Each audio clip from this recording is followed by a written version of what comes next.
ஆனா சத்தியமா சொல்றேன், இந்த மனுஷனை இந்த நிலைமையில பாக்குறதுக்கு ரொம்ப கஷ்டமா இருக்கு. கரூர்ல பாதிக்கப்பட்ட குடும்பத்தினரை நேற்று சென்னையில வச்சு நம்ம தளபதி விஜய் அவர்கள் சந்திச்சாரு. அந்த பாதிக்கப்பட்ட குடும்பத்தினர் அவரை சந்திச்சுட்டு வெளியே வந்து பிரஸ் மீட் கொடுக்குறாங்க பாருங்க. அதுல அவங்க சொல்லும் போது நமக்கே ரொம்ப கஷ்டமா இருக்கு.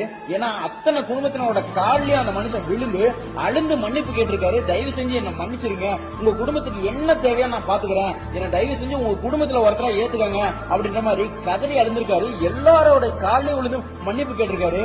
இதெல்லாம் அவங்க வந்து சொல்லும் போது அதை பார்க்கும் போது நமக்கே ஒரு ரொம்ப கஷ்டமா இருக்கு. ஏன்னா எப்படி இந்த மனுஷன் கோடி கணக்குல சம்பாதிச்சுக்கிட்டு ராஜா மாதிரி இருந்தாரு ஜாலியா, அதெல்லாம் தூக்கி ஓரம் கட்டிட்டு என்னை இந்த நிலைமைக்கு கொண்டு வந்த மக்களுக்கு நான் ஏதாவது ஒரு மாற்றத்தை கொண்டு வரேன், அரசியல ஒரு மாற்றத்தை கொண்டு வரேன்னு சொல்லிட்டு மக்களுக்கு சேவை செய்யறேன்னு அரசியலுக்கு வந்தாரு. இன்னைக்கு அந்த மனுஷனோட நிலைமையை பாருங்களேன். ஆனா உண்மையை சொல்றேன்டா, பாவண்டா இந்த மனுஷன். நல்லது செய்யணும்னு வந்த இந்த மனுஷனுக்கு ஏன் தான் இப்படி எல்லாம் நடக்குதுன்னு தெரியல.